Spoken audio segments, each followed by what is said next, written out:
믿거나 말거나 괴담들. 첫 번째 이야기, 사이코패스 선생님. 초등학생 때 몽상 가족인 음악 선생님이 있었다. 하지만 말 한마디 할 때마다 굉장한 중량감이 있는 분이었다. 살아있는 것에 대해 이야기를 나누고 그게 어떤 의미를 지닌 것인지를 몸소 가르쳐주는 선생님이었다. 그날은 독감이 유행해 한 명이라도 더 조퇴하면 그대로 학급 폐쇄 수준까지 갈 정도로 사람이 없었다. 게다가 밖에는 비가 엄청 내리는 데다 번개까지 내리치고 있었다.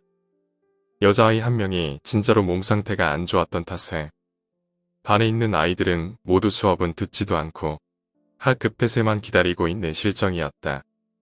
그러는 사이 1교시가 시작되고 음악 선생님이 들어왔다. 아이들은 아무도 신경 쓰지 않는데 문득 선생님이 혼잣말을 하듯 입을 열었다. 아이들은 여전히 아무도 듣지 않았다. 하지만 지금 나는 그 이야기를 떠올리고 말았다. 왜인지는 나도 모른다. 선생님의 피는 더럽단다. 다들 그렇지 않다고 말하지만 진실은 숨길 수 없지. 우리 집안은 대대로 음악가였어. 어둠의 곡을 만들어왔지. 결코 남의 눈에 드러나지 않는 감각을 전개해서 폭발시키는 곡을 말이야. 그건 일부 부자나 귀족들만 들어왔어. 우리 선조들은 거기에 모든 걸 바쳐왔지. 무슨 소리인가 싶었다. 하지만 선생님의 이야기는 이어졌다. 하지만 진짜 어둠의 곡은 완성할 수 있을지 누구도 모른단다. 우리 할아버지는 완성하지 못했지. 60년 동안 오직 그것만을 위해 살아왔지만 결국 자신의 감각을 전부 악보 위에 나타내지 못했어.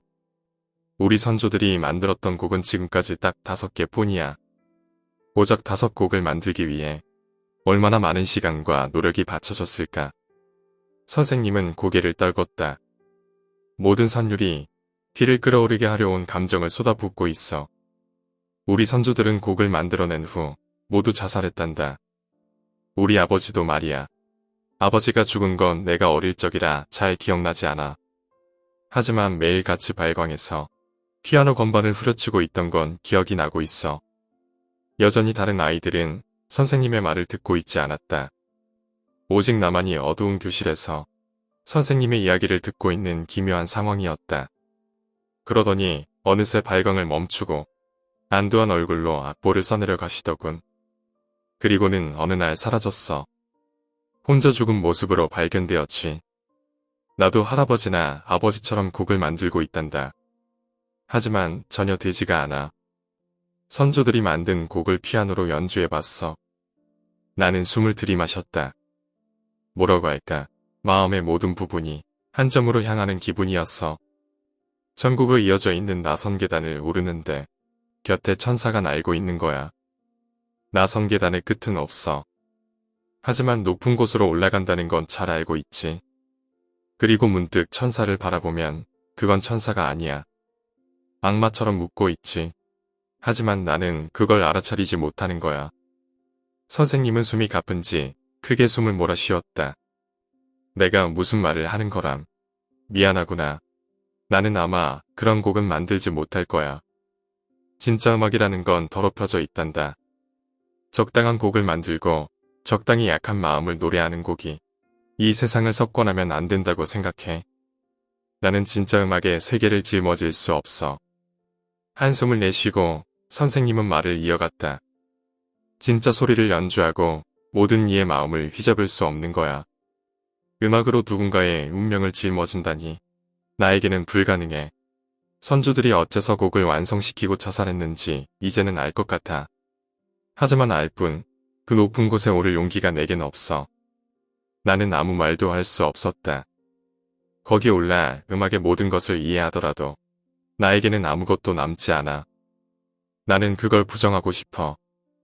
하지만 나는 지금 여기에 있어. 선조의 혈통을 이어받아 여기에 있다고. 나는 아무것도 부정할 수 없어. 선생님은 어딘가 슬픈 것처럼 보였다. 유일한 구원은 일본에서 그 피를 이어받은 건 나뿐이라는 거겠지. 곡은 귀족들이 보관하고 있어. 결코 외부로 유출되는 일은 없지. 나 하나 죽는다고 곤란할 사람은 아무도 없어. 또 누군가가 중독된 귀족에게 곡을 바치겠지. 마지막으로 선생님은 작게 중얼거렸다. 선생님도 모차르트나 바흐처럼 드러내 보일 수 있는 멋진 음악을 만들고 싶었어. 감정을 적당히 나타내고 사람들을 감동시킬 수 있는 평범한 곡을 말이지. 내 피는 더럽지만 숭고하게 갈고 닦인 피도 흐르고 있어. 나는 살고 싶어. 하지만 내가 살기 위해서는 내 죽음이 눈앞에 있으니.